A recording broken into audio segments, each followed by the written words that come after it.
Salute, and welcome to Ralph Reads, brought to you by TURN, the United Ronin Networks.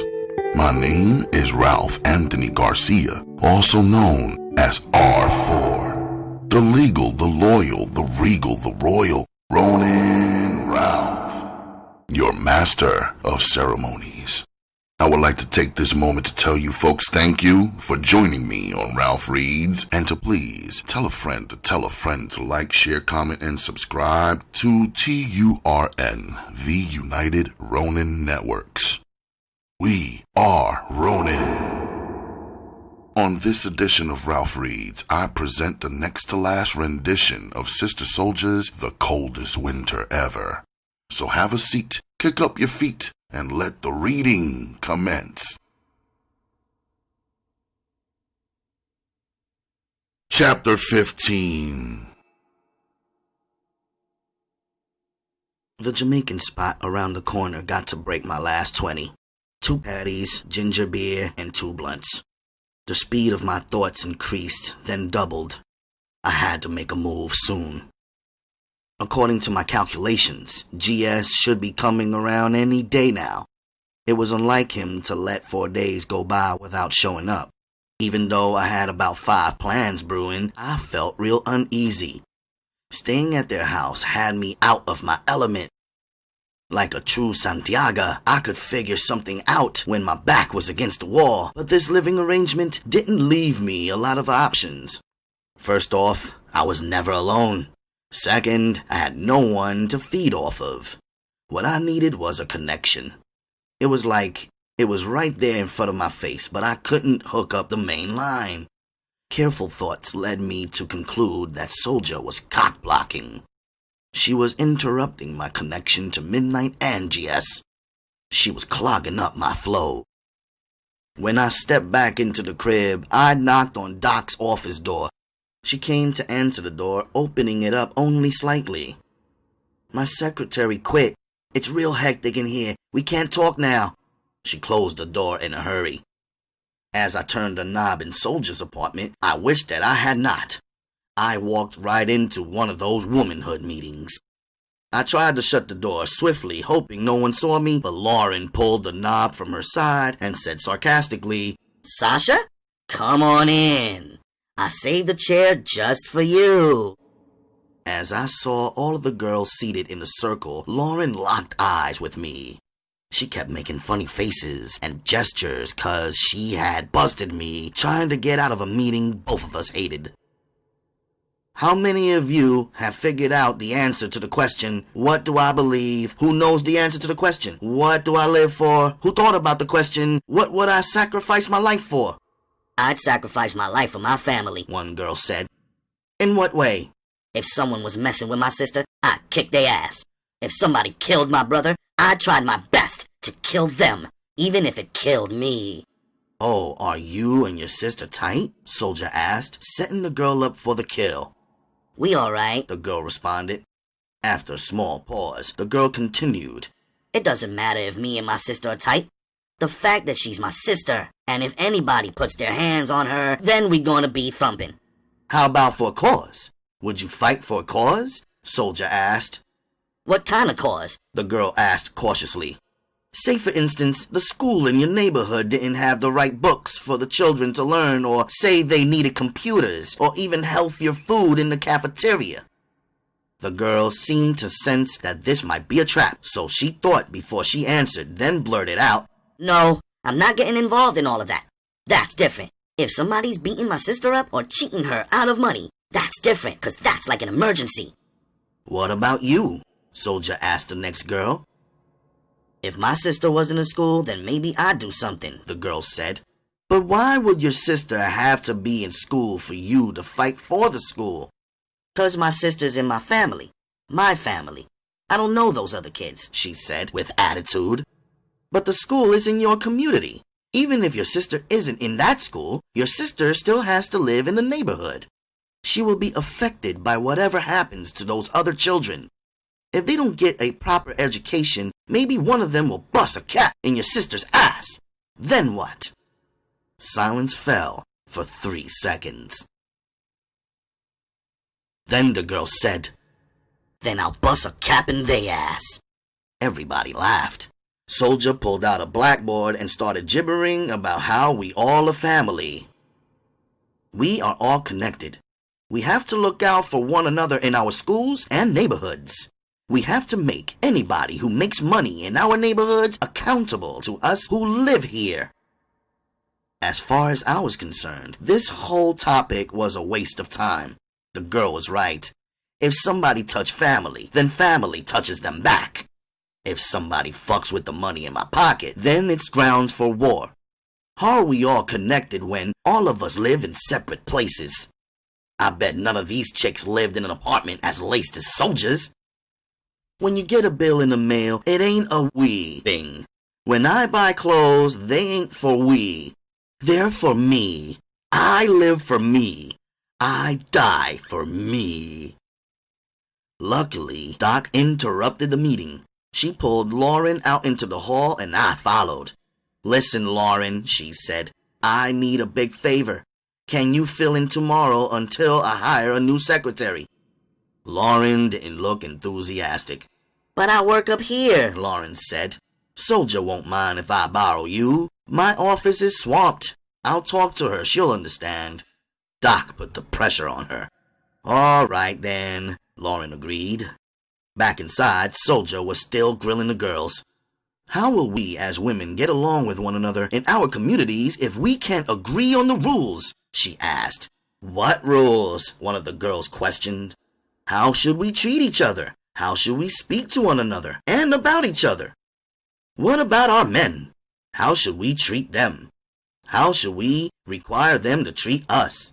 What could we change about our own actions to cause them to treat all of us better? Will we continue to sleep with each other's men and fight and lie about it? What do we believe?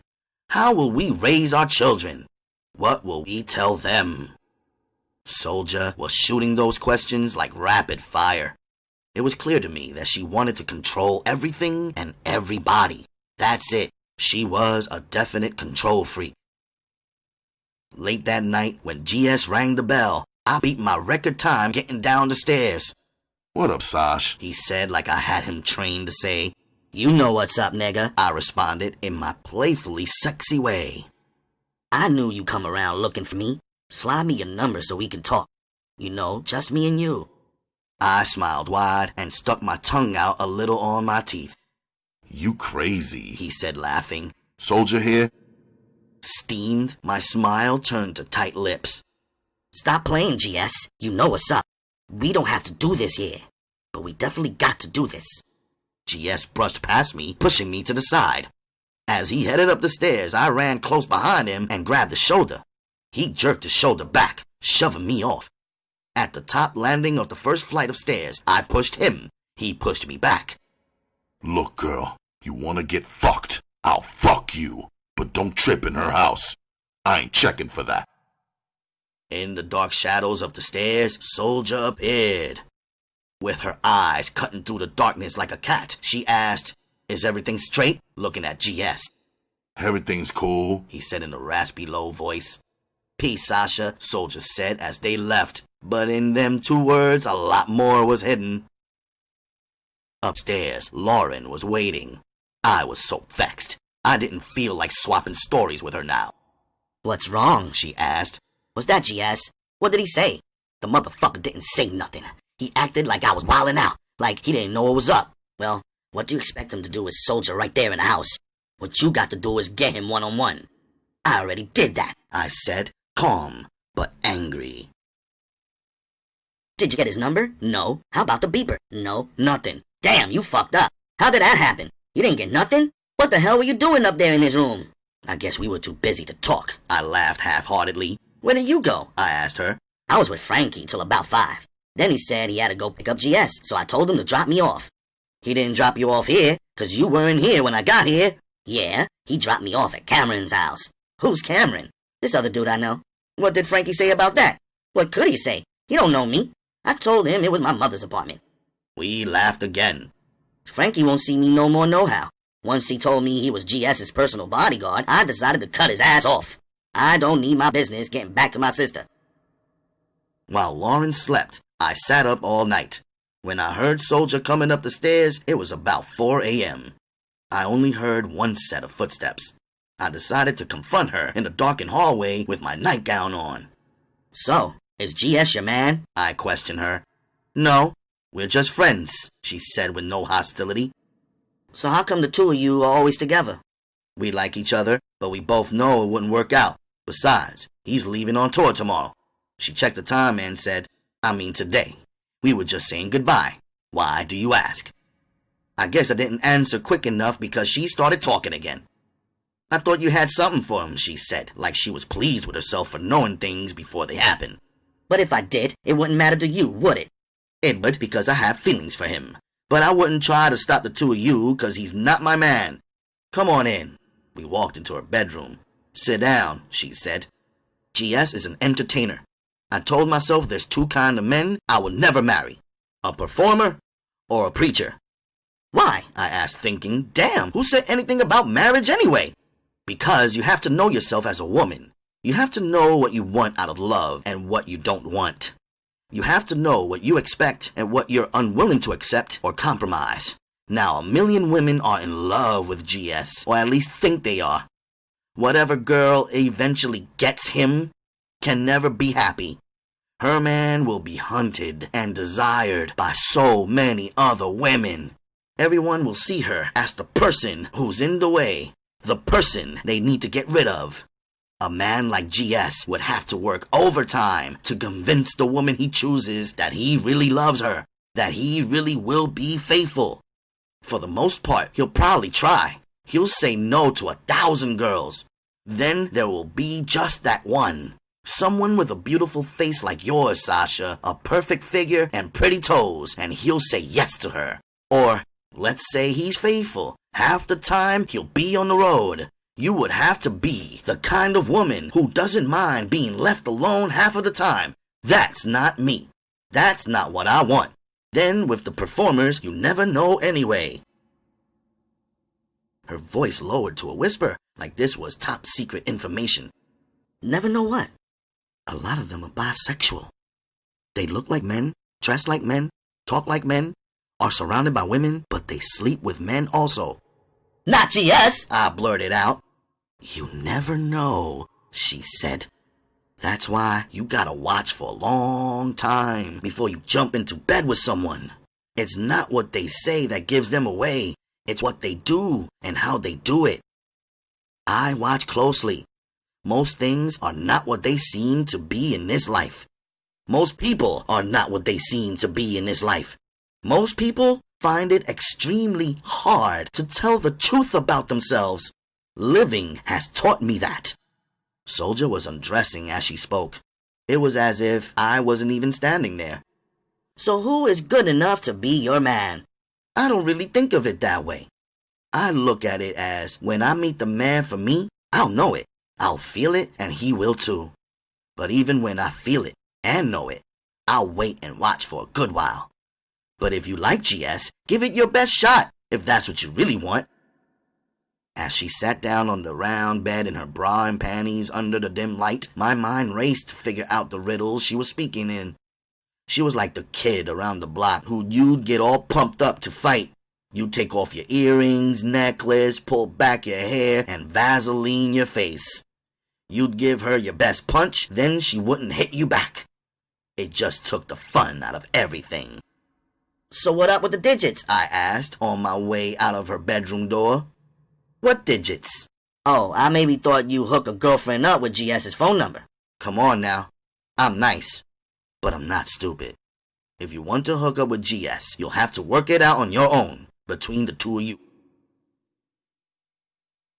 The next afternoon, I worked on Lauren. I needed her to get in touch with Frankie. He would know how to hook me up with GS. I had thought about it, and the idea of going on tour with him was getting me all worked up.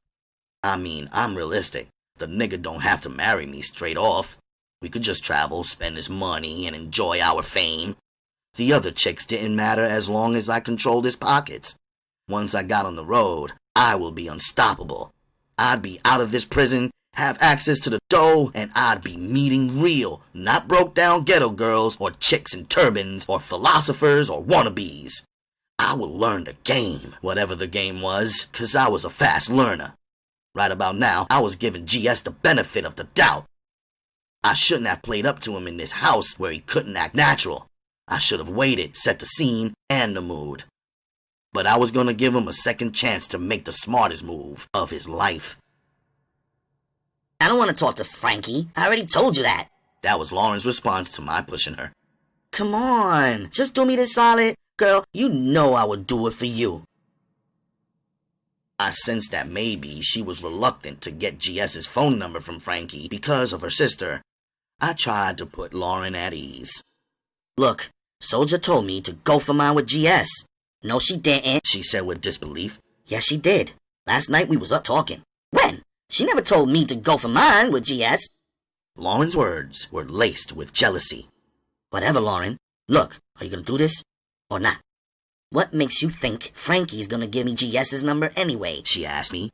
If he's GS's bodyguard, he should be right there with him.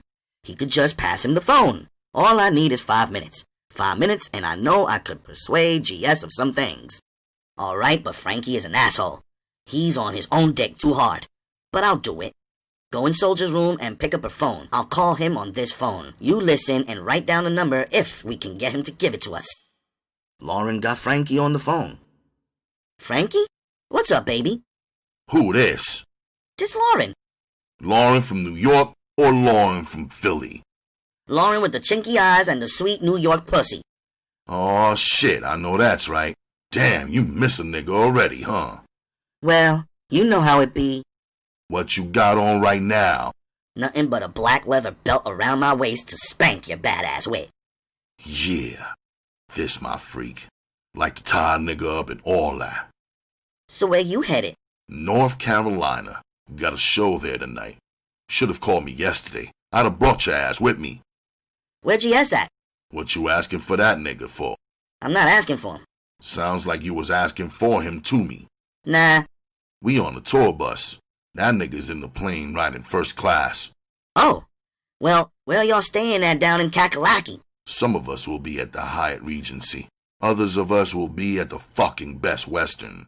Ain't that right, dorks? Everybody started laughing. I can hear male voices in the background through the phone. Well, which hotel are you staying at? Why? You coming to see me? Don't surprise a brother. Let a nigga know. Maybe. Are you staying with GS? There you go again. Tony, tell this little freak how much we hate bitches using us to get to GS. Yo, this is Tony. Why are you trying to play my man? Put Frankie back on the phone, Lauren said in an aggravated tone. Well, who do you want to talk to? Frankie or GS? Tony teased. I want to talk to Frankie. Are you sure? Frankie asked, back on the phone. Make that little noise you was making the other night.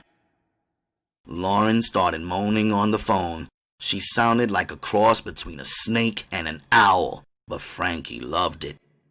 Now, you remember who you with? Frankie asked. I was asking for a friend, Lauren said. Oh, dogs, she's asking about GS for her friend. They all started laughing wild. We could hear them loud and clear. Oh, so your friend wants to get stretched out by GS. She got any friends? If we hook her up with G, she gotta serve the rest of us too, or bring some freaks with her. I ran back into the bedroom to coach Lauren on what to say. Tell him to set up the meeting. We'll meet them down there, I told her. In North Carolina? Lauren asked me, whispering. Why not? I asked, rushing her to set it up. You got money to go to North Carolina? Lauren asked sarcastically. No, but I can get some. I'm going to see my mother today. She got some money for me. I lied. Yo, Lauren, is Shorty there with you? Frankie asked. Yeah, it's Sasha. You know, from the party the other night at G's house. The one who won the pageant, Frankie guessed. What is he saying? What is he saying? I asked Lauren. She didn't answer, so I ran back to Souljah's room and picked up the other phone. Lauren, between you and me, if she's fiending for the dick, it's Tony she should be talking to. He's the one who fucked her. Ain't that right, dog? Who that? Tony's voice asked from the distance. You remember that little freak we played Switch with the other night out at the Alpine video shoot? Do I remember? Tell that bitch I love her. Lauren dropped the phone. Within a second, she was standing in Souljah's room, looking in my face, feeling sorry for me. I held the phone to my ear, frozen, in position. Yeah, baby. This is Tony. I know you thought I was GS, but the good news is, now I don't have to explain to you what good dick you would have been missing. Fuck that nigga G. What you need to do is come get with me. They all laughed at his cheap rhyme. You lying motherfucker! I screamed on him. All right then. When you came in the room, I was on the bed waiting in the dark. You couldn't even find a light. You started knocking shit over.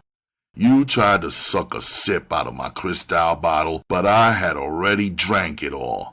But here's the hook. You got long, pretty legs, big titties like cantaloupes, a small, tight waist, and you love to go horseback riding.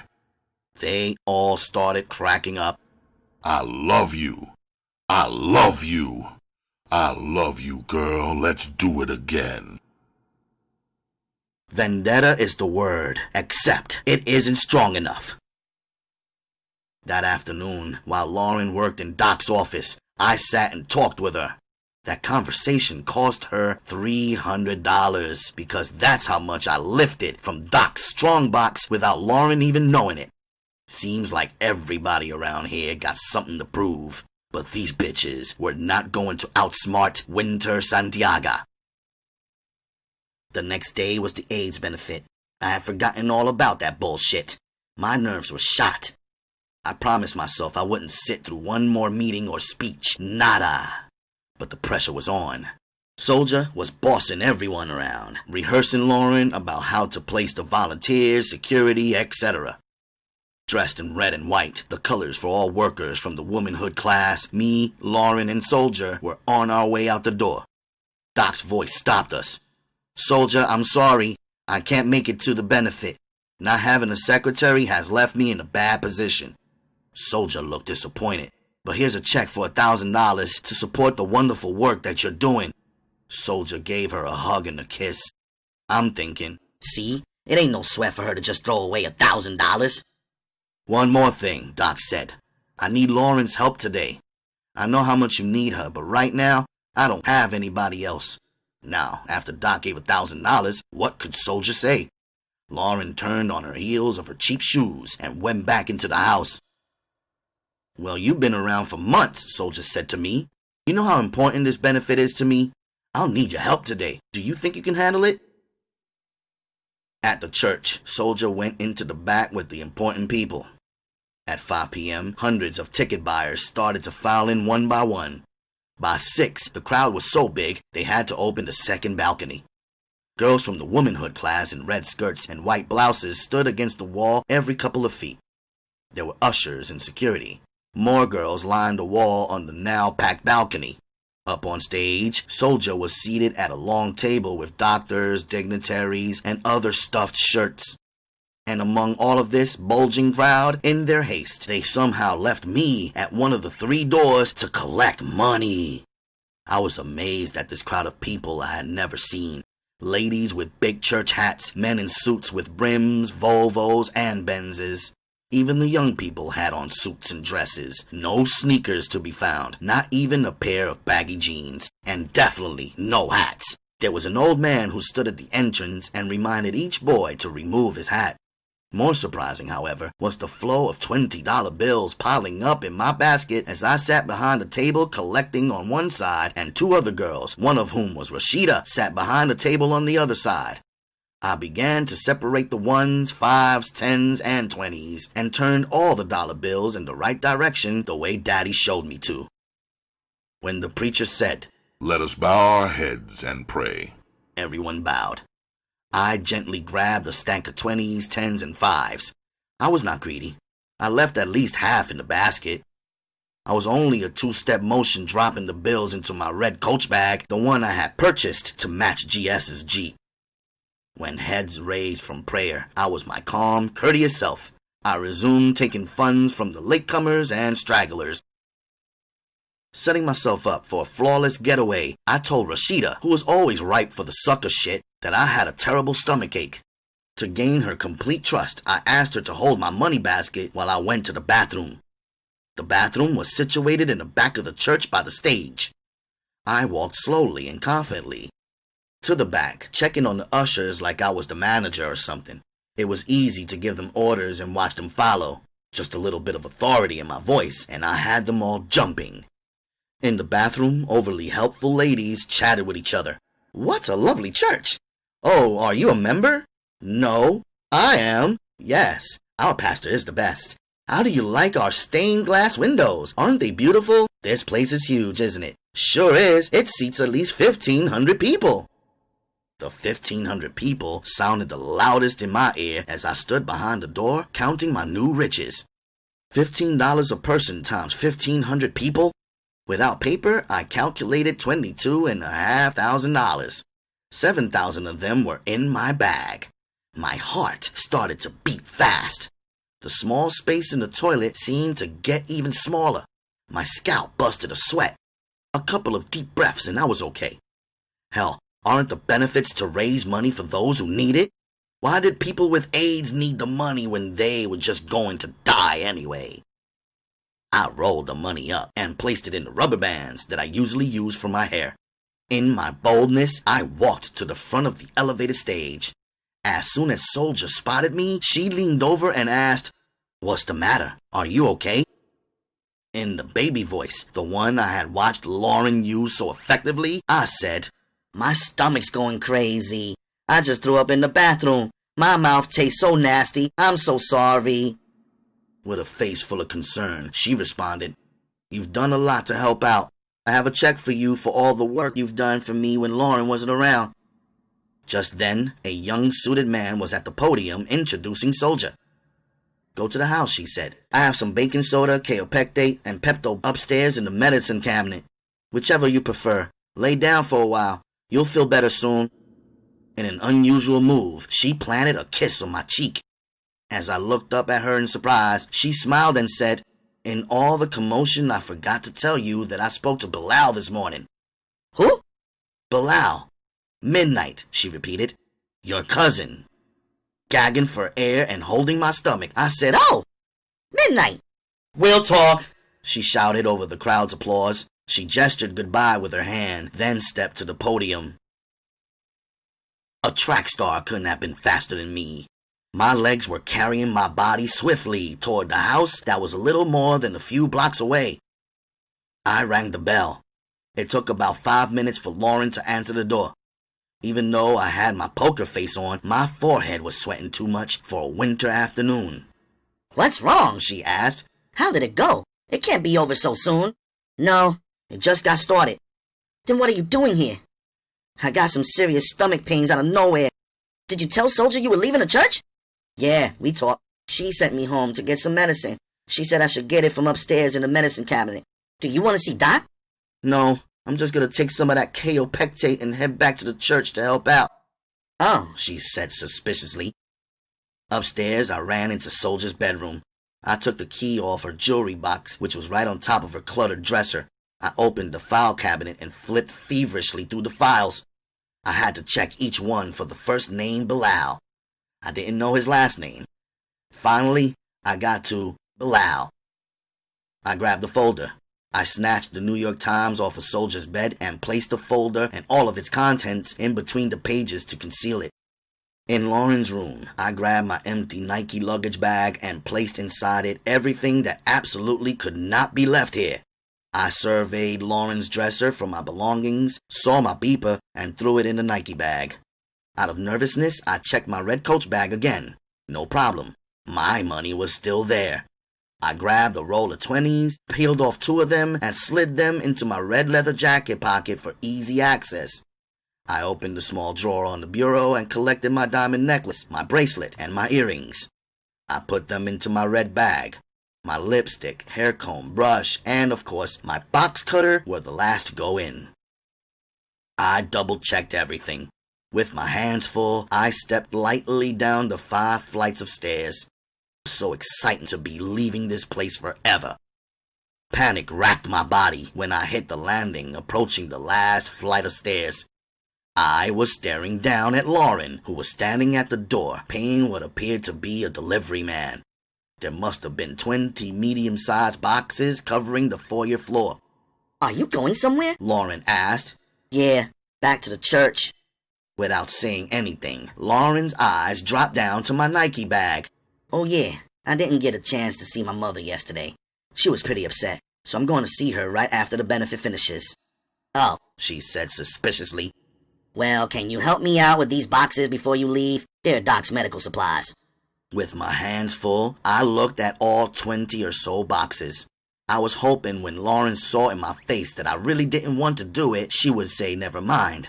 But she didn't. I was leery about acting different than normal, so I agreed to help. Come on, put all that stuff down. 4 hands will be better than 2. I kept checking the clock as we moved the boxes the short distance from the foyer through the big wooden doors into the office. The final destination was the supply closet. No matter what, I kept sweating. Even my palms were sweating now. My heart was pounding so fast I swore Lauren could hear it. I reassured myself I was being ridiculous. As soon as we finished, I picked up all my stuff. As casually as I could, I said, "Aye, Lauren, I'll see you either late tonight or tomorrow morning." "Sure, thanks," she said. "See you." Outside, the cab driver asked, "Where are you headed to?" For seconds, nothing would come out of my mouth. I did not know. "To a hotel," I finally said. "What hotel?" "The Marriott in New Jersey, right over the bridge and off the highway." "In Jersey?" he repeated.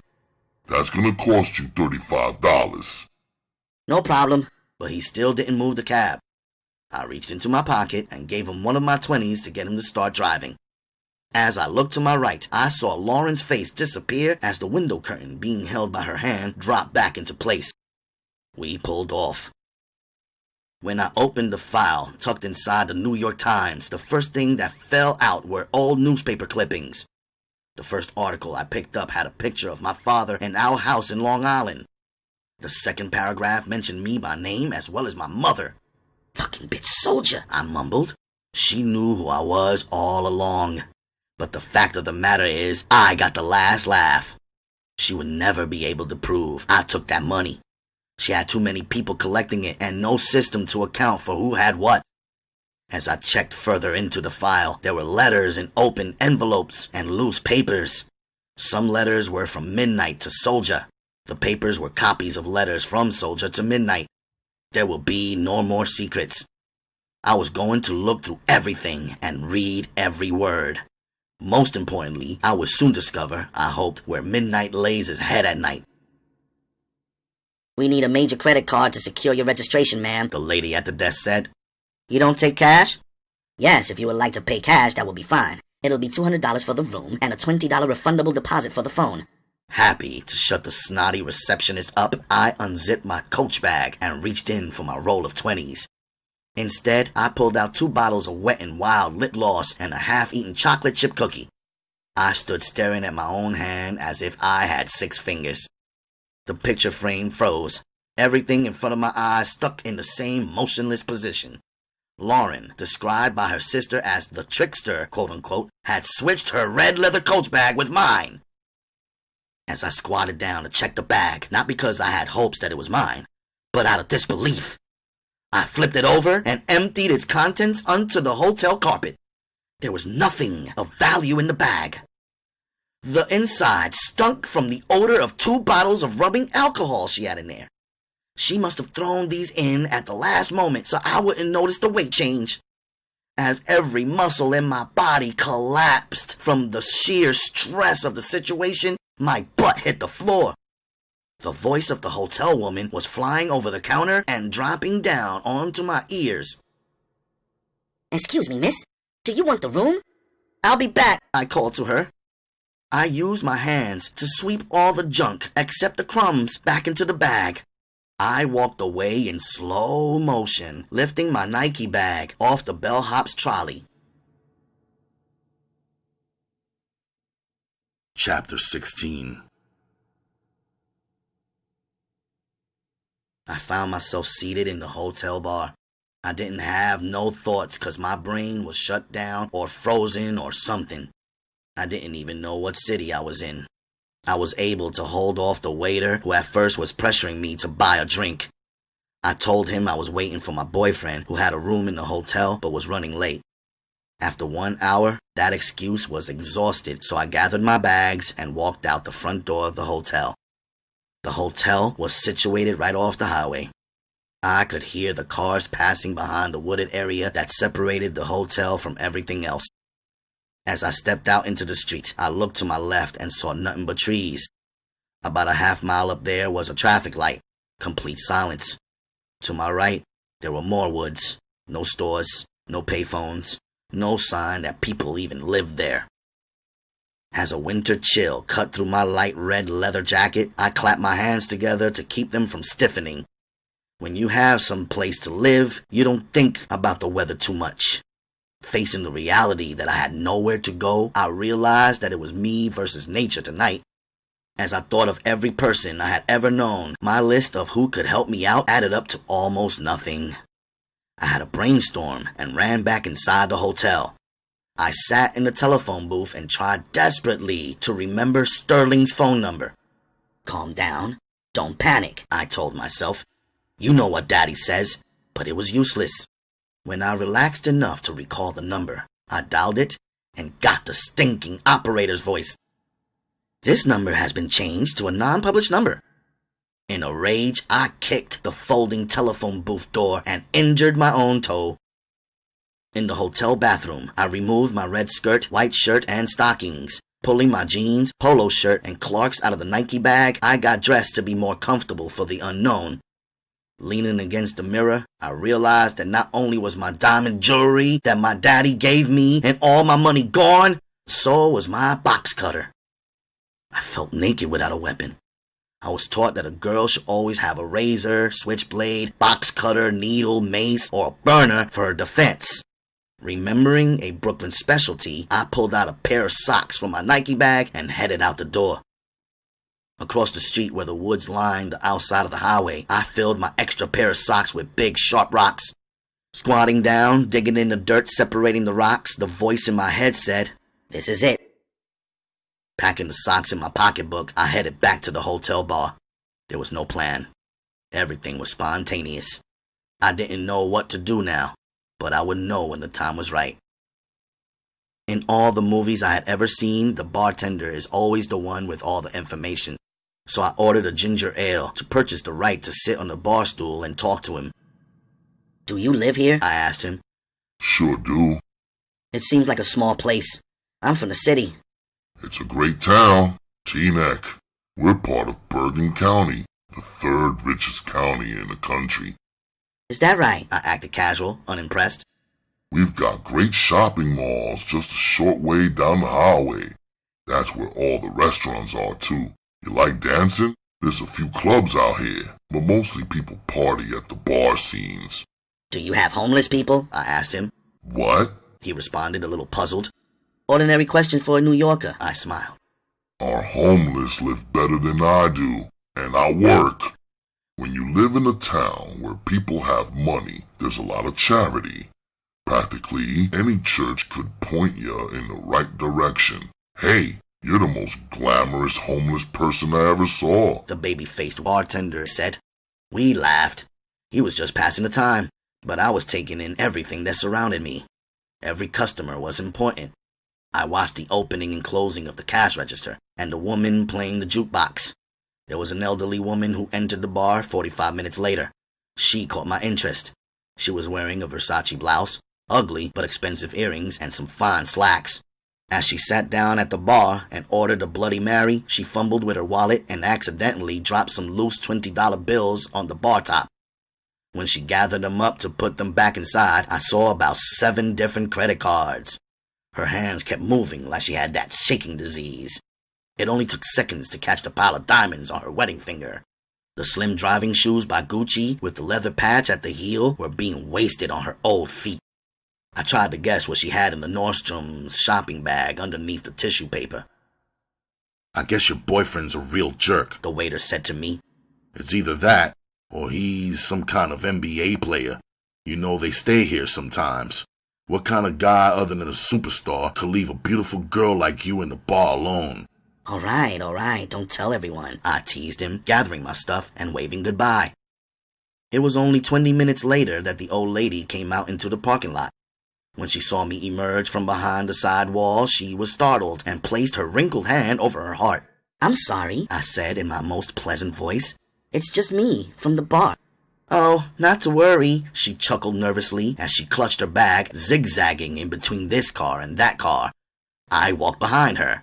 She was chatting about the cold weather and how she always misplaces her car when she parks. I do that too, I told her. But a young girl like you shouldn't have a memory problem. When she reached the Jaguar parked right beside the shrubbery, I laughed. What a coincidence. That's my car right beside yours. We both turned our back to one another. Me to get my keys out, her to place the keys, which were already in her hand, in the lock. In a split second, she didn't know what hit her. It was my stone-filled sock up against her head. She withered like a flower and fell to the ground. I had $200 in cash, the American Express gold card, 2 diamond rings, and those Gucci shoes.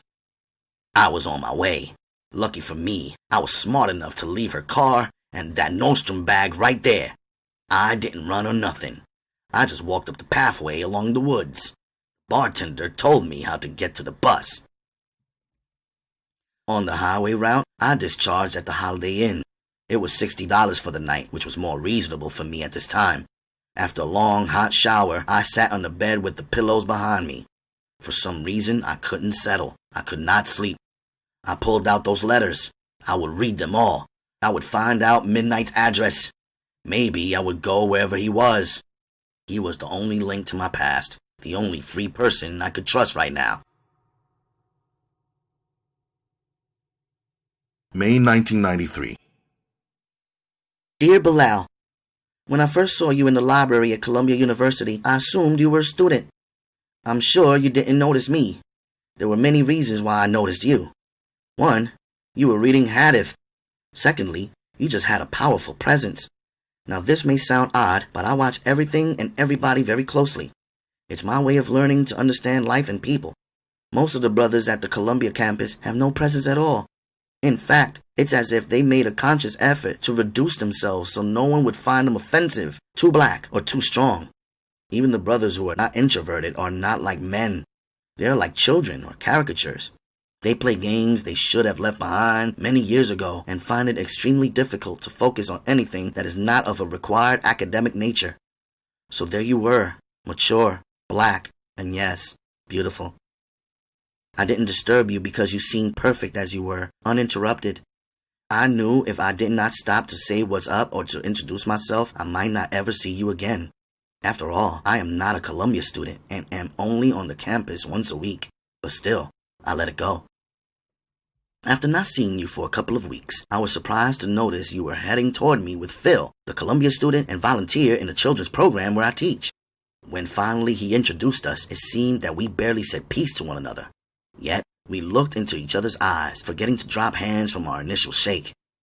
I'd be lying if I said I was surprised when Phil asked me if he could pass you my phone number.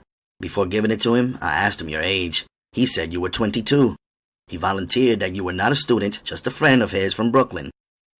When I asked him what you do, he fumbled around for a few seconds, then said that you were a mechanic. If I came off cool when you called, my voice hid my real feelings. Inside, I felt everything shift. On a usual day, I am so unimpressed with everything and everybody. It seems every word shared between a man and a woman has already been said, and nothing could be done that I didn't already see. And nobody means what they say anyway, so it didn't really matter.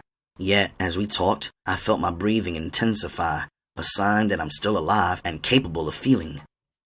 I felt you watching as I taught my students on the day we agreed to go out after class and you arrived early.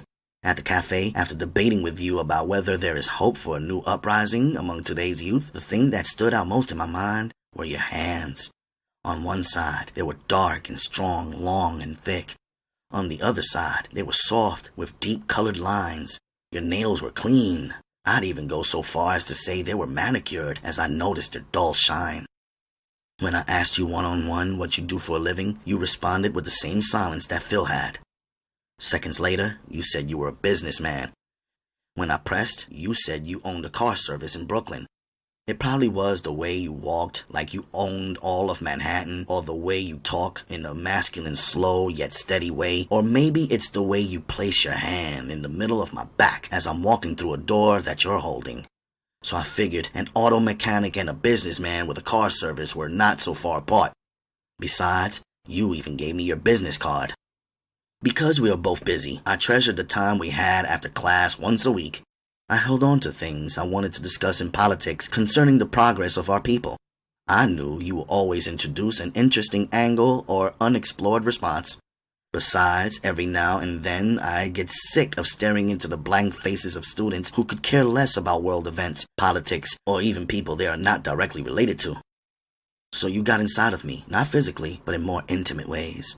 You got inside my mind, my thoughts, my spirit. When a girlfriend of one of the sisters on campus said your name was Midnight, I told her she must be thinking and talking about the wrong guy. She described you so well, knew the car you drive, and said she heard you were involved in questionable activities. Sitting in my bedroom one night, I pulled out your business card. I listed the name of your company, BK Car Service. But nowhere on the card did it say your name, Bilal Jones. The phone number on the card was the same as your home number. When I called information, neither your name nor the name of your car service was listed. I confessed that I went to the address on your business card. There was no car service. It was a mailbox place.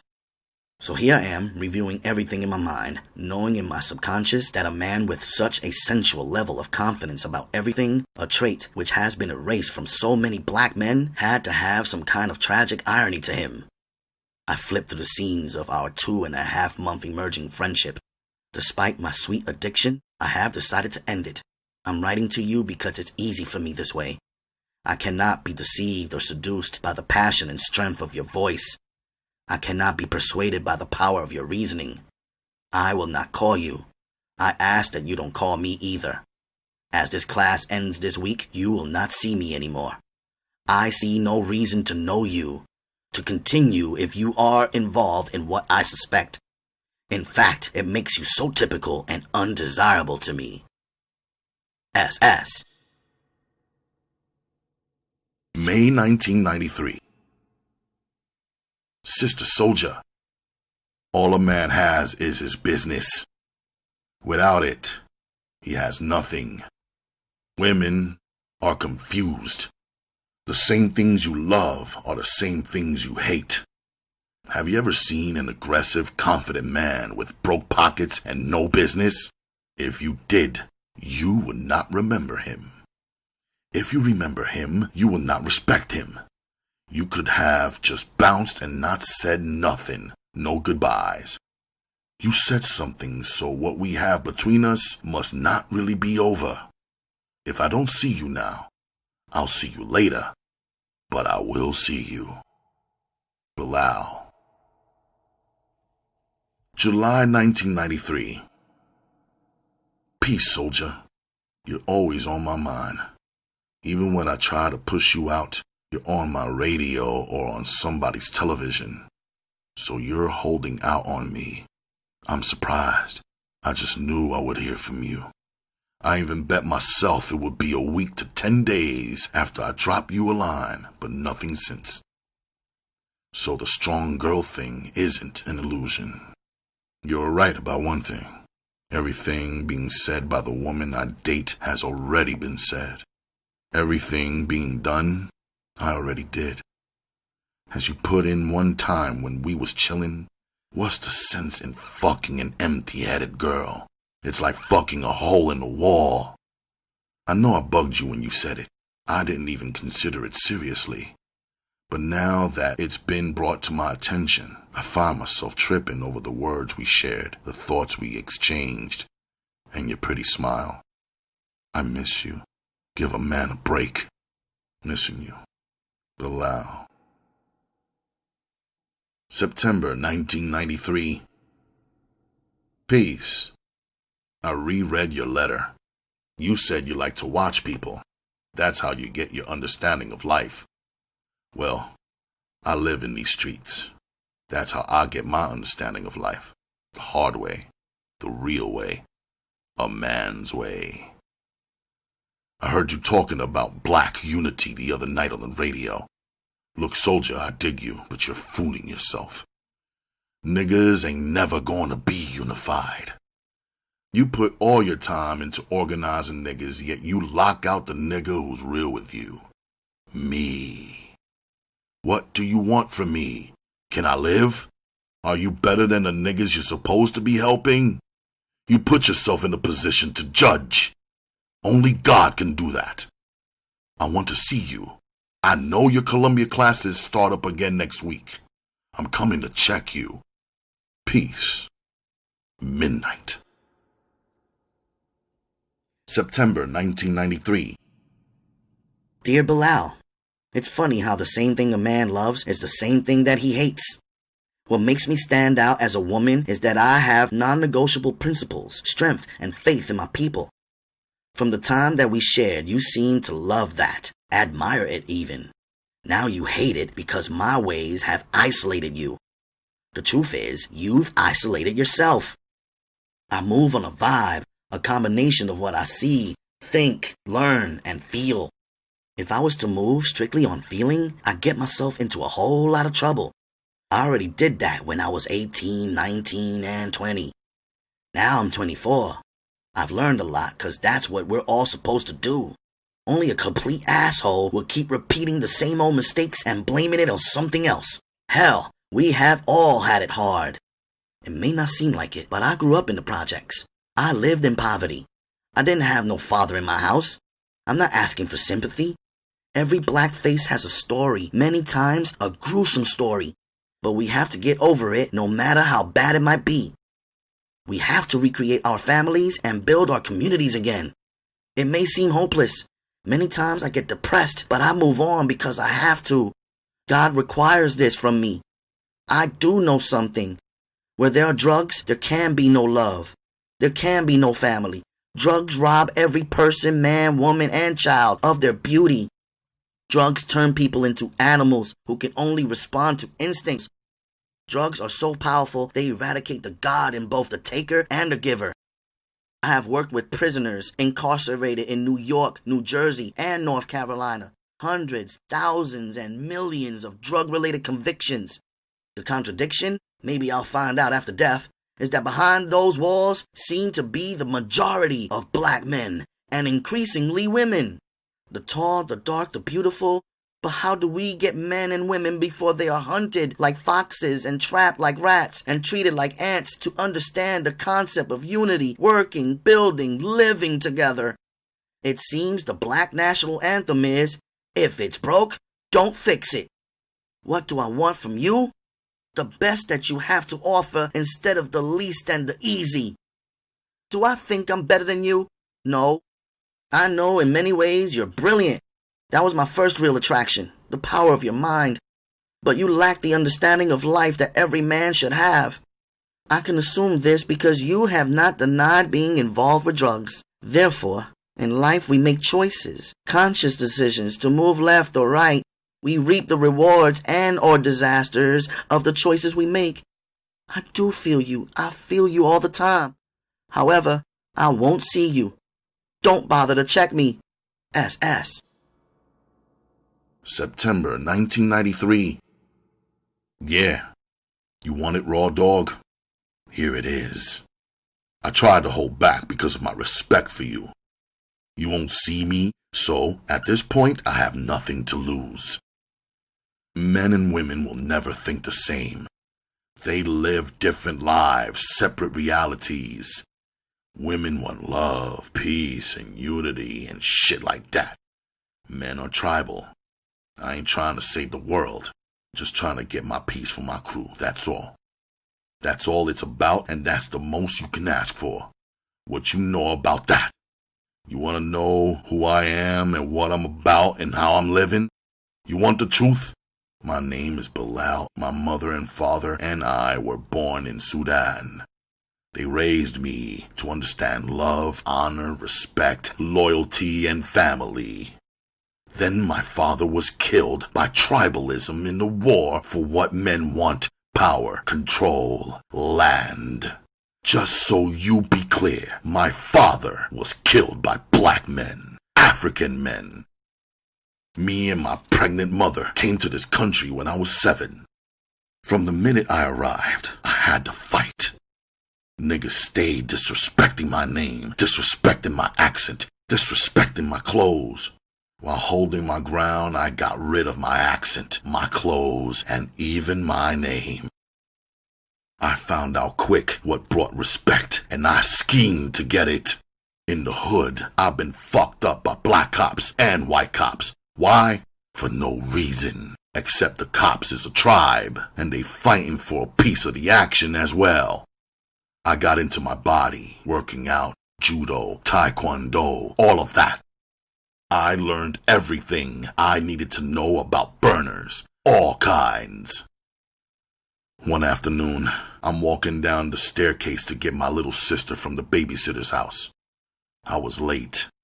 The elevator was broke as usual.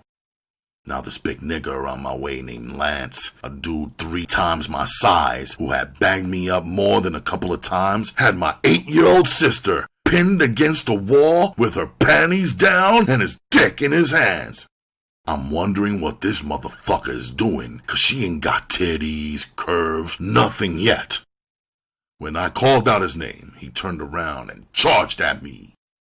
He had the same face on that he did the last time he almost broke my jaw. So I shot him right between the eyes. At 14 years old, I was convicted of manslaughter and incarcerated. I didn't read about it. I didn't go to jail to give a speech. I was a prisoner. The whole time that this was going on, my mother was praying, crying, being emotional, and going back and forth to work 10 hours a day. You know what she wanted? The same thing you wanted. Peace, unity, happiness. But that's not what was happening on the streets. Instead, I was stomping with the big dogs, imprisoned with grown men due to prison overcrowding. What was going down? Tribalism. War over anything. The toilet, the phone, cigarettes, space to breathe. Niggas versus niggas, niggas versus Ricans, Decepticons versus Bloods, niggas versus Aryans, the Latin Kings, whatever. Everybody had a crew. My moms came more than once a week, kept my commissary stacked. Anything I asked for, she brought it. Sneakers, gear, whatever. All she did was work and save. Point blank, she would have done anything for me. It was 7 p.m. when they came for me. 6 big grown-ass men. Some of those dark, beautiful motherfuckers you wrote about. I fought like a warrior, but they still left my ass ripped open. 20 stitches to repair. For 6 months, in addition to the pain of shitting, I'm wondering, does this mean I'm a homosexual? My cellmate said, don't worry about it. It's just an initiation. That's what they crew do. You fought back, you held it down. Now they'll look at you like a man. Easy for him to say. He was getting out in 1 more year. I did 5.5 years. On my 2nd year locked down, my mother disappeared. No more letters, no more visits, no more commissary. I called home but never got an answer. Soon the number was disconnected. After hassling one of the COs who knew I was a good kid, who got caught out there and killed the nigga the neighbors and even the cops wanted dead, he revealed the truth to me. My mother was arrested. In a state of panic, I cried like a bitch and laughed like a madman because I knew my mother, a devout Muslim, the type who kept her head wrapped, walked with a prayer cloth, and even stopped to pray at work, would never have violated any law. Upon further investigation, I found out her conviction was for transporting drugs. No matter what kind of rumors I heard about the incident, I refused to believe them. 4 years later, when I was released, the lady next door to our apartment told me my mother was out of prison and in the hospital. I went straight to her. "Son," she told me, "I'm sorry.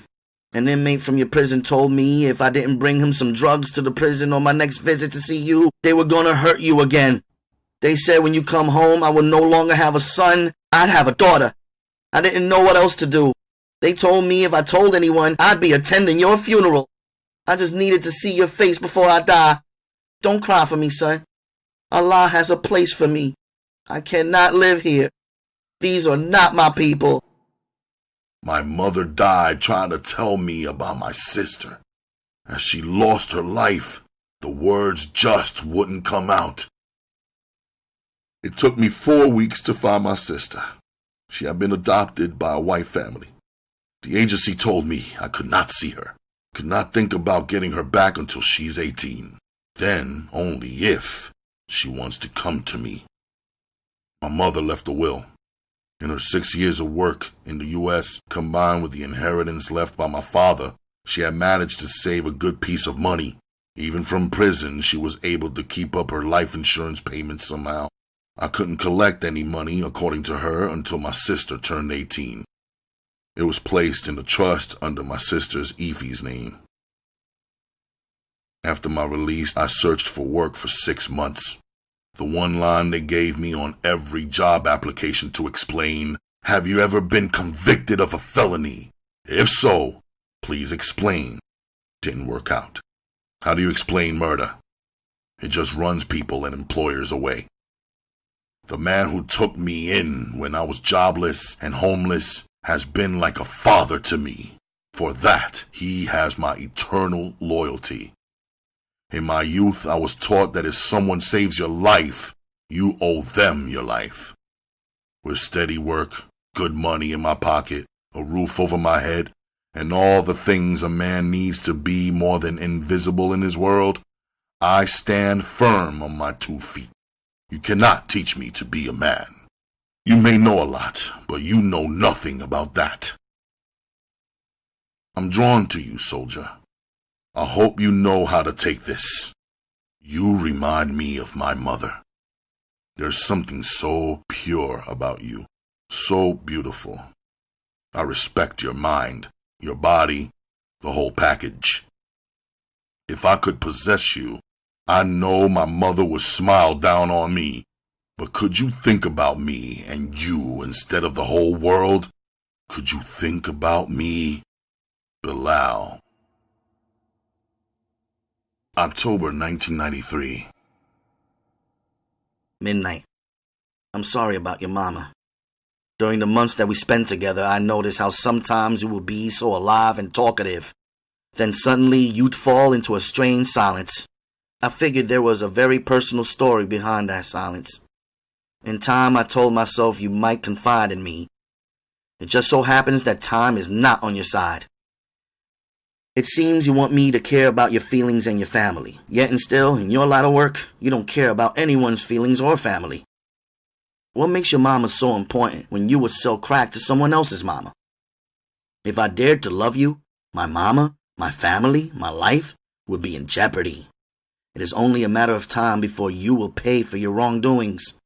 To every action there is a reaction. When it comes back to you, the depth of your tragedy will be even greater than the wrongs you perpetrated. How do I know? It is the law of nature. It applies to every human being.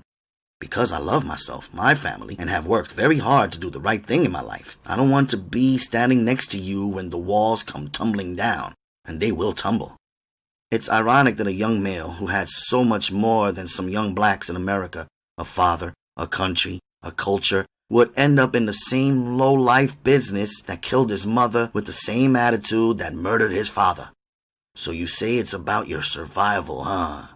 If that were true, you would have quit after you accumulated some loot.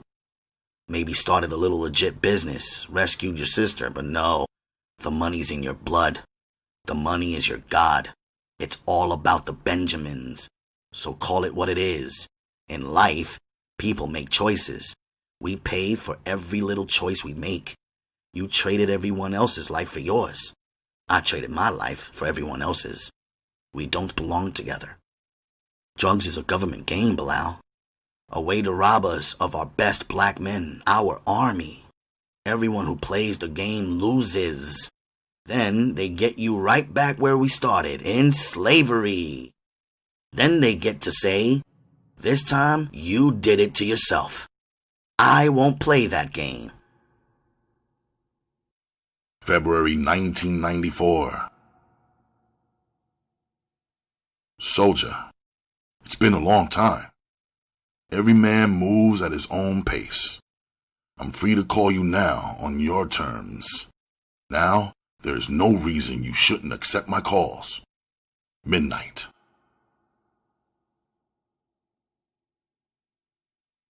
The Holiday Inn maid woke me up. It was not her knocking at the door. It was her knocking and me not hearing her. Then she used her key to let herself in. My body was stretched across the bed with envelopes and papers everywhere. When my eyes opened, they attempted to adjust. Before I could get a clear reading on everything, she asked with a Chinese accent, You checky out now or you stay one more night? Damn, what time is it? 12. Check out time. She used as few words as possible. I got up, walked to the dresser, and picked up the Do Not Disturb sign, placed it on the outside knob. I glanced over at her. Without speaking, she got my point. Get the fuck out. Right now, the daylight was my friend. I needed to use every minute constructively. Not wanting to sleep in the same place twice, I showered, packed my stuff up, and bounced. The bus system was easy. It stopped right in front of the Holiday Inn. It was weird riding a bus that had stops on the freeway, but it was also convenient. The mall was only a 4-mile ride. Seated in the food court, I put my plan together piece by piece like a puzzle. After arranging all the letters by dates, I realized the most recent one, midnight mailed to Souljah, was postmarked from Silver Spring, Maryland. All the other letters he sent her were mailed from either Brooklyn or Manhattan. After purchasing a phone card, I asked the operator how I could call information in Silver Spring. Can I have the number for Bilal O'Day? How are you spelling that? We have no such listing, ma'am. Are you sure about the spelling? I slammed the phone down.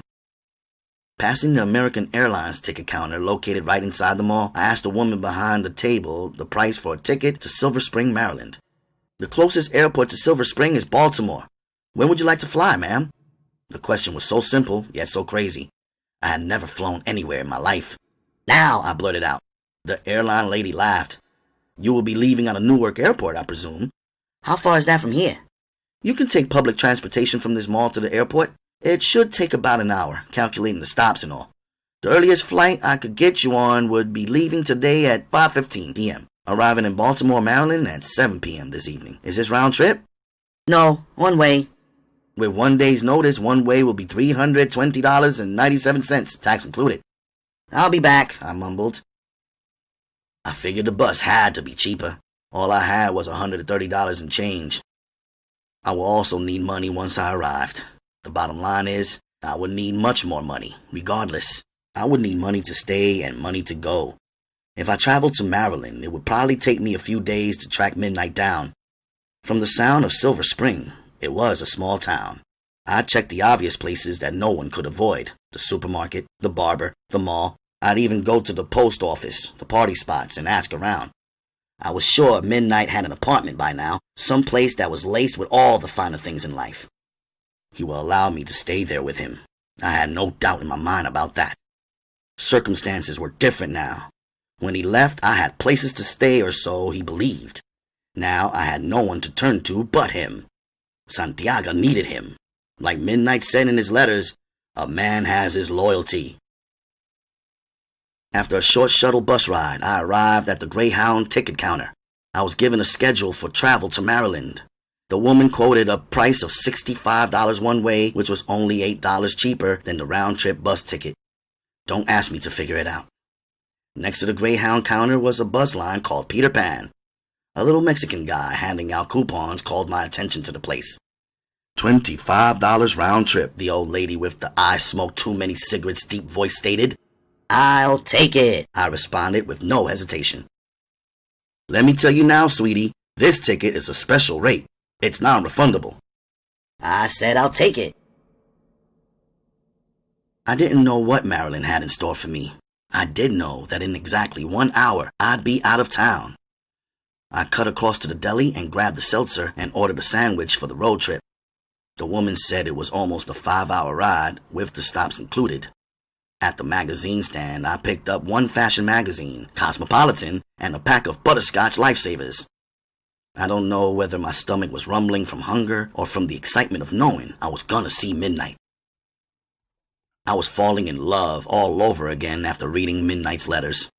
He was right to make it clear that a man has to make his own choices, handle his business, and whatnot. She was trying to take a good man and turn him into a broke punk, some type of poetic philosopher who's of no use to anyone. I'm sure that by the time he got his finger on the pulse of what was going down in Maryland, he had set up his operation and was watching it grow. I approximated about almost a year had been gone.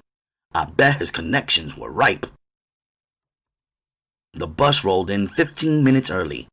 I grabbed all my stuff to board. The driver swung open the doors. As I lifted my foot to get on, the driver said, "We're not leaving until the scheduled departure time." Aggravated, I stood outside in the cold wind rather than drag all my stuff back into the heated station. The noise was little. Then it got a little bit bigger. I looked left, then right. No one else was close by, so it had to be me.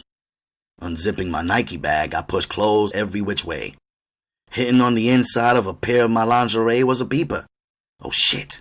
Oh shit. It's Bullet. Damn, what does he want?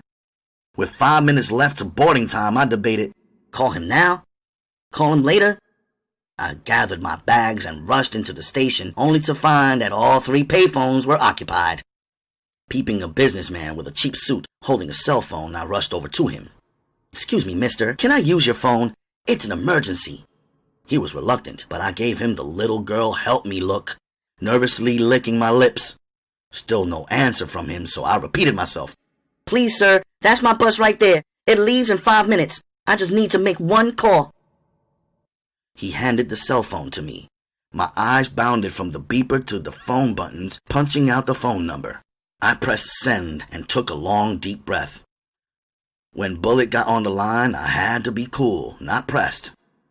"What's up, baby?" I asked softly, immediately noting the aggravation in the businessman's face. "Winter, happy birthday, girl. You official now?" Bullet was hyper and happy. "Oh shit, I forgot it was my birthday. That's a first."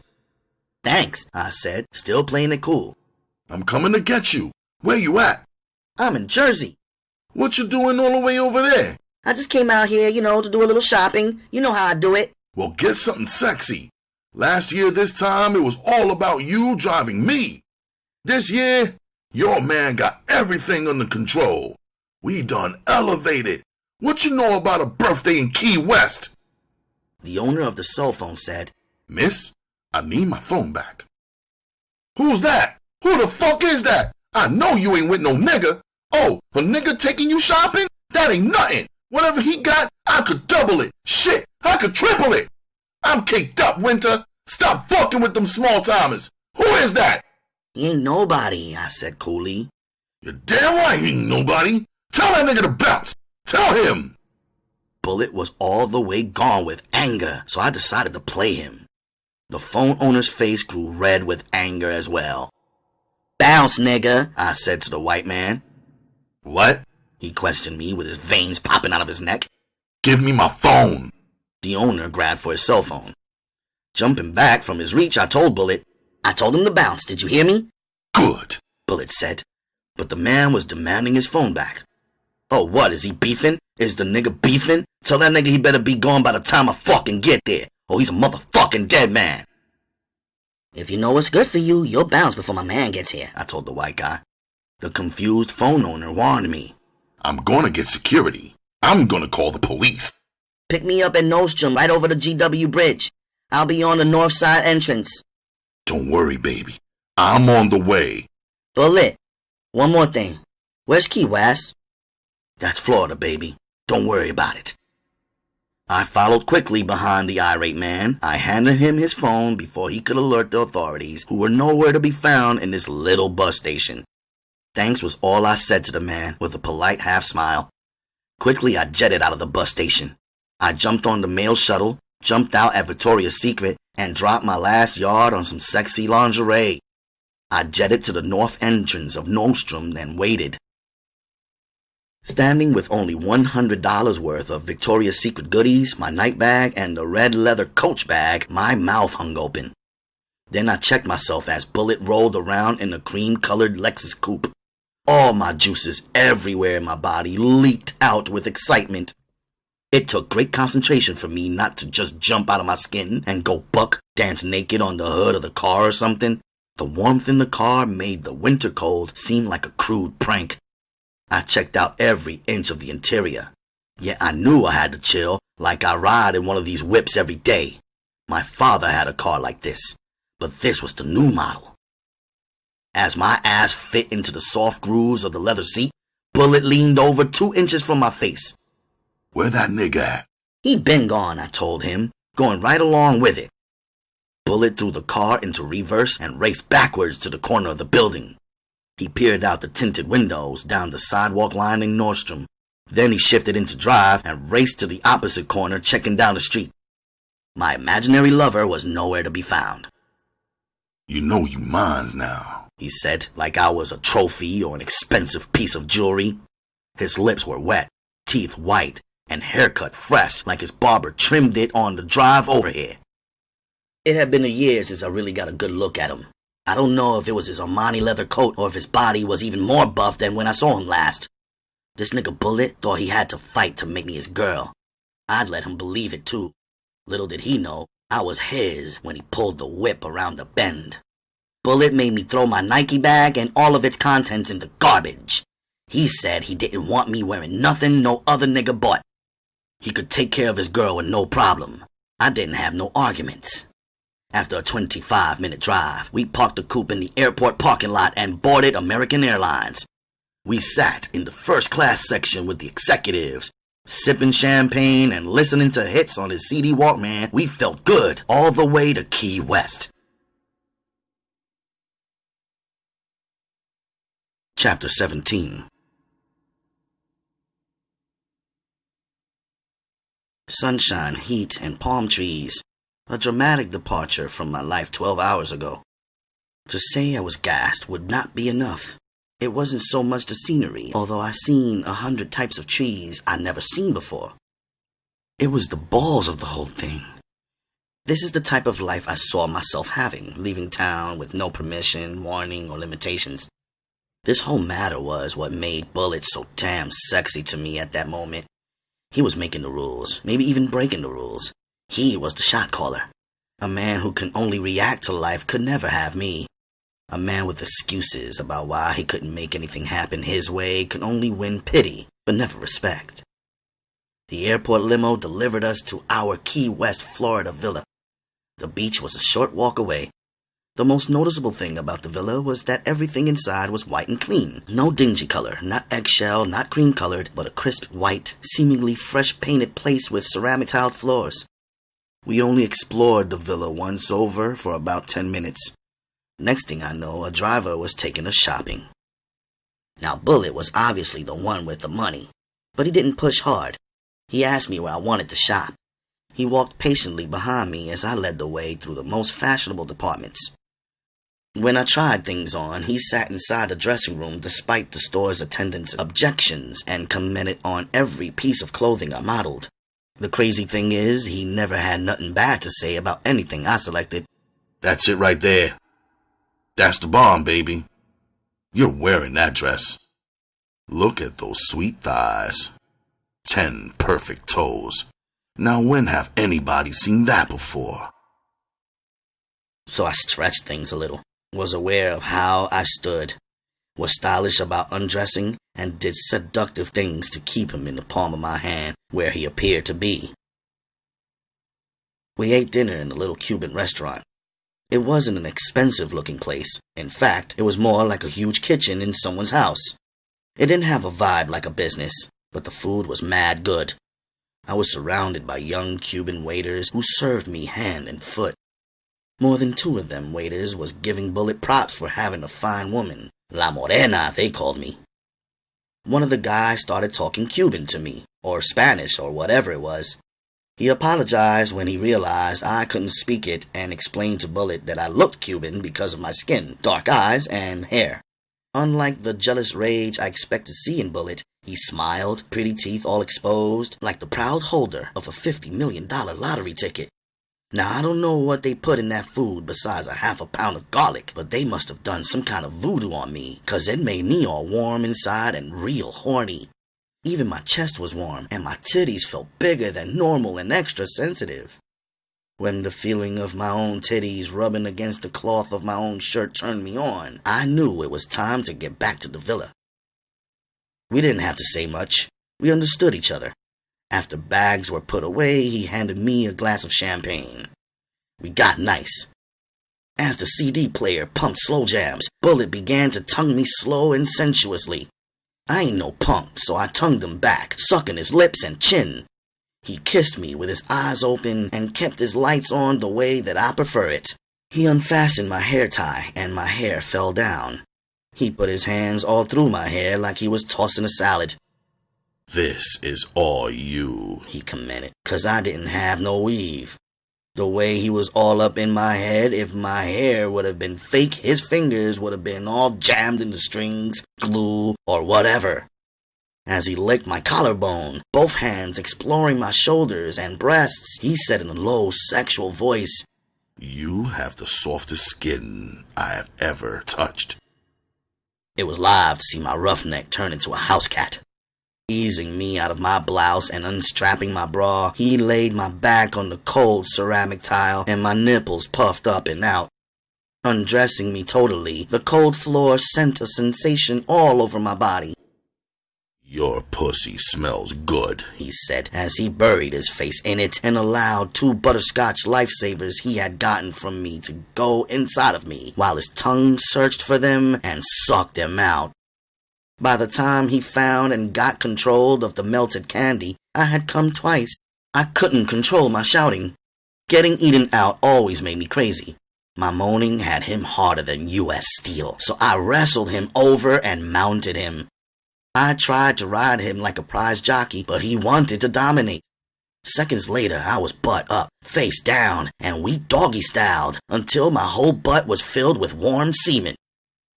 In the air-conditioned villa, we sweated. Our black bodies were pressed against the white tile. As the CD played itself over and over again, I thought about how it couldn't be any better than this. A man, a solid man, with loot and a luscious big dick, a champion pussy eater, and he was dedicated to my desire. I waited for someone to wake me up, but no one ever did.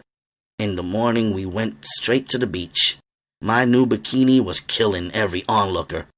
However, there was only a sprinkle of people out this early. Bullet was trying to teach me how to swim in the warm, clear ocean water. As I fumbled, he patiently corrected me. He tried to teach me to do the easy stuff first, like what he called the doggy paddle. He even attempted to show me how to float on my back. As my body would tense up, it would sink to the bottom. He would pull me up. Holding my wet body against his chest, we were face to face as he said, "You see, the reason why you can't float is because you're not relaxed in the water. The reason why you're not relaxed is because you don't trust me. You gotta trust me. I'm not gonna let you down. I would never hurt you." He laid me back down and talked me into a state of relaxation. After an hour or so, I could float and dog paddle, but still I was no swimmer. "Don't worry, sexy, you'll get the hang of it after a while. I'll teach you all the tricks. You won't be able to say I didn't teach you something your father didn't already teach you." Now he might as well hit me in the head with a brick. My body tensed up. Trying to run out of the water, I felt as though my body was going in slow motion. He caught me on the sand a couple of feet from the water. "Winter, yo, Winter, what's up? What's the matter? Why you flipping?" My anger took a jump on me, and my mouth just started going. "Midnight told me you was my father's enemy. That makes you my enemy. Don't even fucking mention my father. You keep his name out of your mouth." My chest was heaving in and out. My titties was easing out of my bikini top against my permission. "I thought you understood business, Winter. I ain't got nothing against your father. I got mad respect for your pops. Your pops is my motherfucking hero. I'm trying to be part of the world he built. I know you was part of the takeover. You think I'm stupid? I know what happened. How you know what happened when you wasn't even there? I didn't see you for months. I was there. Hell, your pops wasn't even there half the time I was, in the thick of it from the beginning to the end. A true soldier. What happened was business. It was bigger than your pops. If your pops wasn't who he is, it still would have happened. That's how big it was. Winter, I want you and me to have an understanding. I got mad love for you. You know how much money a nigga is losing just being out here with you for 3 days? Mad money. Now, I got cats moving shit for me, but everybody know the money ain't gonna be all the way straight unless you're there, right on top, watching it. I brought you out here because I know you're a classy woman, top of the line. I know you is used to the best because I seen how Santiago treated you. I knew I couldn't just throw you a pair of 10-carat gold earrings or take you up to the played-out Poconos. I had to let you know. I had to let you see that I know you're special. This ain't about ass. I could get plenty of ass. I got bitches lined up around the corner. It's about quality and style. It'll take 40 of them bitches to make one of you. They all glued together. Fake hair, fake nails, fake clothes, high mileage. They ain't been raised right, so they always running their mouths too much, exposing a nigga's business, bringing a nigga down. Now you, on the other hand, you know how to act. You know how to keep your mouth shut and hold a nigga down. You proved and tested. On a bad day, you still gonna be the finest bitch in the world. You know what to wear and when to wear it. Came up in the first family. You got training. That's what I'm talking about. I'm a family man. I have to be able to concentrate. I learned that watching Santiago. Too many bitches coming in and out. Next thing you know, your whole shit is falling apart. You dig what I'm saying? Yeah, I check for that, I said coolly. Inside I'm like, hell yeah. He gave me enough compliments to last me 6 months. But I was still curious, so I asked, so what really happened? Shaking his head from left to right, he said, Man, it's a complicated story. Are you saying you don't think I can follow the story? Or are you saying you want me to trust you, but you don't want me to know what's happening around me? See, that's what I like. You got mad smarts. Bullet picked up a stick that washed in with the tide. Not only was he going to tell me the story, he was drawing a picture in the moist sand. This is me. He pointed to a small stick figure. No mother, no father. They was both killed. My father was killed by the police when I was 4. My mother was killed by a boyfriend when I was 6. I got 2 relatives. My half-brother Bryce, who lived in D.C. with foster parents, and Granny. I was raised by Granny from 7 years old, right there in them Brooklyn projects. You seen Granny round the way. She's a good woman, but she got a little gambling problem. She was collecting welfare for me and blowing it all at the lotto machine. After a while, she elevated to every weekend. Bus trips to Atlantic City. A nigga didn't have nothing, no food, forget clothes. You saw me. You and your little girlfriends chit-chatting. At 8 years old, I started earning my own dough. I was a lookout for rings. Now, rings had me watching the block. All I had to do was sit on the bench and clock everything and everybody. I had a Mickey Mouse watch Rings gave me. I knew when everybody left and came, who worked, who didn't. I knew when people got checks, new furniture, whatever. Back when the building had buzzers, all I had to do was stand by the wall and press the buzzer to let Rings know when someone was coming up into an apartment he was in. Or I'd press the buzzer to let him know 5-0 was on their way up. Man, a lot of people had no love for Rings, including your father. Especially considering him a thief. He was a thief, but I thank him to this day, may he rest in peace, because nobody took the time to teach me nothing. Rings did. Rings taught me patience. You had to have patience to sit there hour after hour, day after day. That's how I peeped you, watching you every day from the bench. You always stood out like a diamond. But Santiago protected you like a diamond. I'd sit right there in my fucked up clothes, snot running down my nose, unable to run upstairs to get a tissue, scared to miss a beat. I said to myself, I'm gonna get her. She's gonna be mine. I knew to get into your world, I have to work like a dog, scheme like a motherfucker.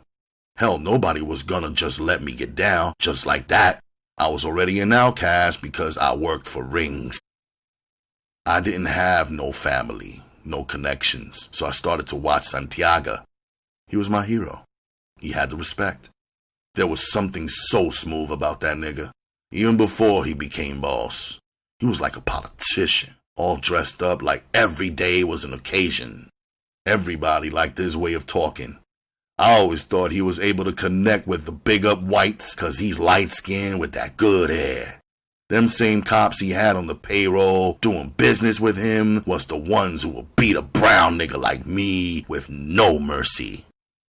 Now when Santiago connected with Captain Chula at the precinct, it pulled the heat off a lot of niggas around our way. They loved him for that. I watched the block so close, so long. I knew all the police routines. I knew when a patrol car was coming around, which cop would be riding in it, when the shifts changed, everything. I could almost read the badge numbers. I watched them so close. I knew who was getting payoffs, who wasn't. I mean, there may have been more cops on the payroll than I knew about, but a lot of them dudes I watched knew how it was going down.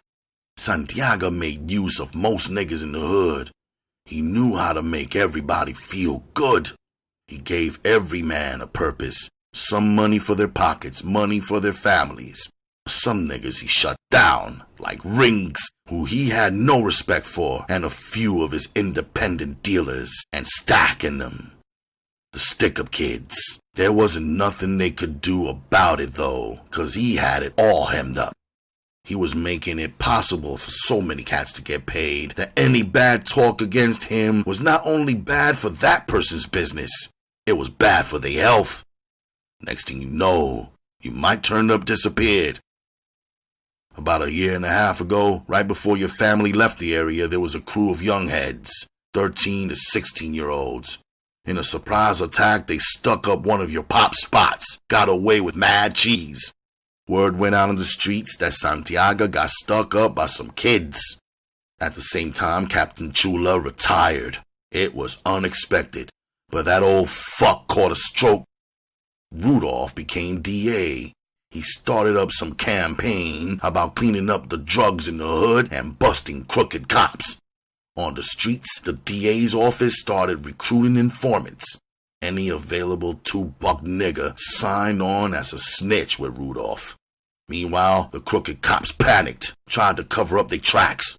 They started supplying protection, guns, and ammunition to the young heads, even though they were still cops on Santiago's payroll. They made it appear to the DA that there was a war between the young heads and Santiago. But without police backing, the young heads couldn't have gone head up in the war with Santiago. Your pops got paranoid and started strong-arming motherfuckers. He was even twisting arms of niggas who was loyal to him, niggas who would have killed for him, niggas who would have died for him. Without Captain Chula at the helm coordinating the cops on the inside, it was hard for Santiago to know who was who. Plus, in the shakeup, there was just too many new faces. The cops started busting more of Santiago's men, but they went easy on the young heads. When Santiago moved your family out there to Long Island, there was no way for him to see how the pieces were moving. The pieces were moving too fast. Some of Santiago's men who got busted wasn't cool with him moving out of the hood. They looked at him like he jumped ship. With Chula out and Rudolph in, some of Santiago's other connections dried up. Even money couldn't get none of his men out of the pen. But I could dig it. Santiago had to move. Them young heads was ruthless. They was hitting whole families, players and non-players. They even 86'd KK and Butter. Miss Sonia's babies? Yup. Her man got in the way, so they sent him a message. 2 corpses, heads off. 1 3 years old. 1 4 years old. dead. But I gotta give Santiago credit though. He held it down for a long time. But with the police behind these young heads, it was only a matter of time before they wiped Santiago out. When the cops working with the DA applied pressure on niggas in Santiago's crew, they started telling on each other. Once one or two started talking, there was a chorus of singers. Everybody was trying to cut a deal with the police, save their own asses. What about my mother? Who shot her? She caught a bad one, but the niggas who did that is dead. They said that was the one trigger Santiago pulled himself. So what's up now? The same fucking cops get a bigger cut of the business now than they did when Santiago ran shit. They got the young heads working on a 70-30 split, their favor. That shit is crazy. Plus, they got their hands in even more areas than they had before. So the top dudes in the young heads is now trying to squeeze out the small niggas in the young heads, the ones who did the bloody work, the dicing, the slicing, the soldiers. So niggas is breaking off, trying to do their own thing.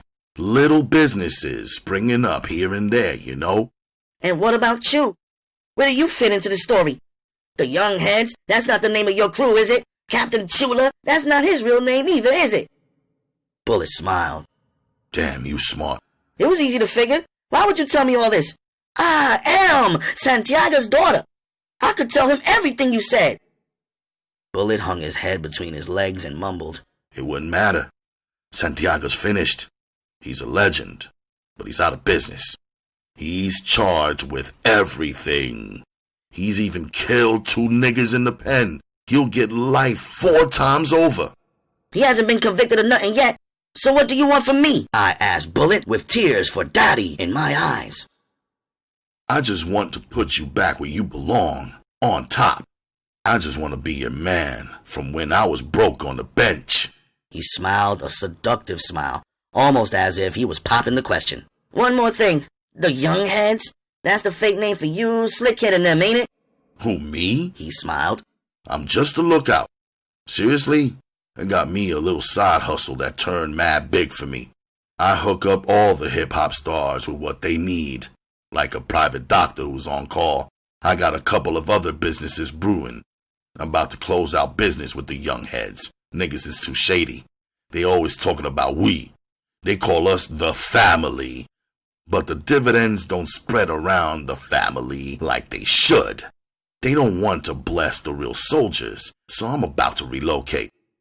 Oh, and bounce on me? My attitude reignited. No, never that. When we get home, you just let me know where you want to rest at. We'll get an apartment however you want it. But I got to be able to trust you. That's the main thing. I almost killed that bitch Souljah. I could have lost everything I have now killing some lunatic bitch who lied about being pregnant with my kid.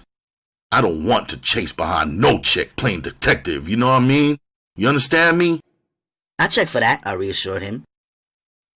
The next 2 days or so in Key West, Florida was more than cool. Bullet concentrated on learning me, my likes and dislikes. He said he wasn't going to ask me about my past because he expects every woman to lie about what she done, no matter how small it is. He made it clear over and over. Everything between us starts now, today, and you belong to me from here on in. The penalty for betrayal is death, he said, with the seriousness of the cancer disease. If I catch you lying to me about anything, no matter how small, the penalty is pain. I don't know what he was so uptight about. His dick was good, and his dollars were long. I had no reason to complain, leave, or cheat. There was only one thing that wasn't open and straight with him.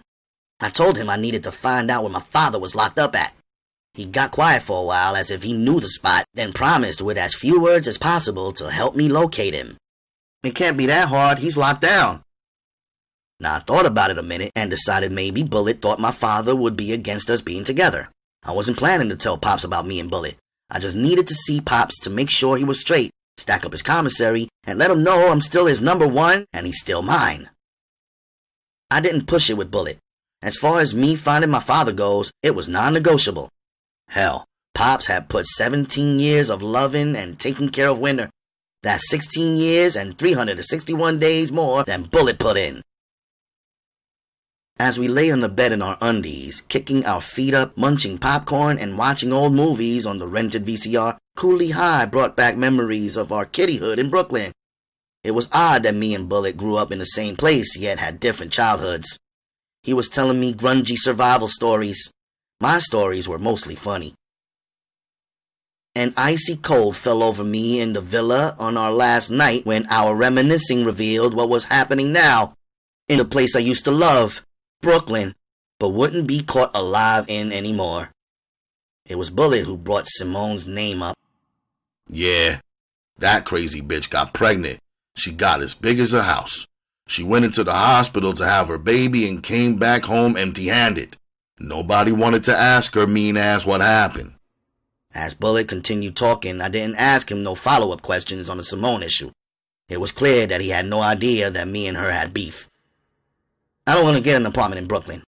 Oh, you too big up for Brooklyn now? Nah, nothing like that. I just ain't cool with a lot of them chicks. I don't need no static. You ain't gonna have no problems. I'm holding you down. I was thinking Lower Manhattan by the water, I told him. That dirty-ass water, He said. I cut my eyes at him. It's cool if that's what you want. I could use a little hideaway with an exclusive parking space with my name on it. Yeah. And a doorman. Maybe a butler, some shit like that. He said, and we both laughed. Driving in from the airport, Bullet headed straight to Brooklyn. As the wheels turned silently, because I couldn't feel no bumps, I became angry and nervous. I told his ass I didn't want to stay in Brooklyn. When we got so close to my old spot that it was indisputable where we were going, I asked softly, suppressing my emotion, "What are we doing here? What are we doing here? What are we doing here?" I want you to see where I rest at. Getting loud, I said anxiously, "I already know where you rest at." Bullet smiled and said, Look, sexy, it's been a long time. I'm not in the same spot. I'm one flight up from Granny. I couldn't have her making bets with my money. He peeped my reluctance. Look, tomorrow after I handle my business, we can bounce to find the crib you want. Ain't nothing open tonight nohow. I didn't move out of the car. Oh, He laughed. them bitches got you shook. Couldn't be, not Winter Santiago. No, nigga, I ain't shook. I just don't like being caught off guard. Bullet pushed a button in between the driver's seat and the emergency brake. The brown hard covering on the island separating the driver's chair from the passenger chair opened. You tell me what you need. Whatever it is, I got it. As I peered down into the hidden well, I saw a Glock, a 9mm, a 22, and a 4-pound staring me dead in my eye. Bullet said, "Now if this nigga can't make you feel safe, you choose what you need. I told you times change." Stepping out of his Lexus coupe, I figured if I ever wanted to come back to Brooklyn, this is the way it should be, in style. It was evening time. For some reason, everything in the hood looked smaller than I remember it being, or maybe even a little dirtier. I saw some familiar faces, or maybe I should say they saw me, but I didn't see Natalie, Simone, none of my girls, or my aunts. I wasn't surprised not to see them. People have the tendency to stay inside during the winter. Now, if it was summertime, there would be more people than roaches. Crackheads were running up, begging to wash Bullet's whip that had collected dust in the airport lot. Bullet's man popped up like he was fucking valet parking. Bullet dropped the keys in his hands and he jetted off around the back. His apartment was definitely a man's place. It had the necessities: a big screen TV, PlayStation, CD player, sneakers, magazines, beer cans, weed, reefer roaches in the ashtrays, a dirty bathroom, no toilet paper, and nothing in the refrigerator. But it was secure. Like Santiago, Bullet had a double security door, with a crack slot in the outside door about 2 inches wide and 4 inches long. A thick metal sheet could lock the slot, or it could be slid open from the inside. On the table where dinner should be eaten, there was Bullet's little chemistry laboratory. I made a note of that because Santiago would never had it there in the open like that, even with the 2 metal security doors. But Bullet was a bachelor. We wasn't in the crib 30 minutes before Bullet had to step out. All hyper-like, he said he couldn't wait until tomorrow to collect the shit. It was the time of the month where dumb niggas was about to be low on dough. He had to round up his boys. He tossed me that 22 and said, Here, hold this. I'll be right back. Don't answer the door no matter what. Don't even fuck with the phone. When I twisted my lips at him, he responded, It's business. They can all wait till I come back. Till then, Nobody's home. Within minutes, I heard knocking at the door. They would come, then they would go away. To drown out the sound of the knocking, I flipped on the radio, then the TV. When I remembered nobody was supposed to be home, I turned them both off. I started checking everything Bullet had. Don't ask me why. I just figured I had a right to. I was looking under the beds, in the closets, in the drawers. Any pieces of paper I found laying around, I read. In a matter of minutes, I found 5 Timberland boxes filled with cash. One was filled with $1 bills, one with 10s, one with 20s, one with 50s, one with 100s. I put everything back the exact way I remembered finding it. I didn't lift one bill. Tapping my nails on the table, I had only been in here 1 hour and I was being tortured by boredom. Another knock at the door. The knock soon turned into a scratch. The scratch turned into a screech. Disobeying orders, 'cause I was never one to follow, I opened the first door and stood in the darkness between the two. Placing my ear on the cold metal door, I listened for a voice. I heard what sounded like moaning. Come on, I'm sorry, where you been? I need something now. The words were coming out like a whining child. The screech was louder now, too. I slid the heavy metal slot back an inch to see where the screeching was coming from. The thin lady was hunched over, scratching the door with 2 keys. Hearing the slot open slightly, the lady raised on her tiptoes and stuck her face to the slot. She was so close up, I could only see her one bloodshot, tired eye. I don't know if she was rocking on her toes or what, but small sections of her face, the left eye, the right eye, her nose, a piece of her hairline, would fall into 1-inch view and out again.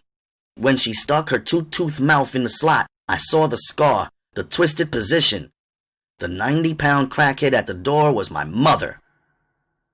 Give me something. I got this. She tried to stick a fake gold chain into the slot. With my finger, I pushed it out and slammed the metal side. With my back now against the door, I slid down to my knees, then doubled over. What you doing up here? What the fuck you doing up here? I told you to stop coming to my crib! I heard Bullet yelling in the hallway. Where you been? I've been looking for you, her voice said. You got no more credit with me, he said in a lowered voice. Now get out of here. Quickly, I opened the next door, closed it gently, then turned the lock. I heard her begging, but it turned into silence when I closed the last door. Bullet stuck the key in the first door, then the second. He looked at me sitting coolly in the chair. I erased all traces from my facial expression of what I had seen. You didn't open the door, did you? Nah, I said with no emotion at all. He went in the kitchen, opened the cabinet, pulled out the cookie jar, and took out a vial of crack. You with me? He asked, testing my loyalty for the umpteenth time. I nodded yes. Here, slide this out and pass it off so I can get this crackhead off my dick. So I did. We have to pause for the cause right now, but you have to check in next time for the grand finale of this miniseries on Ralph Reads.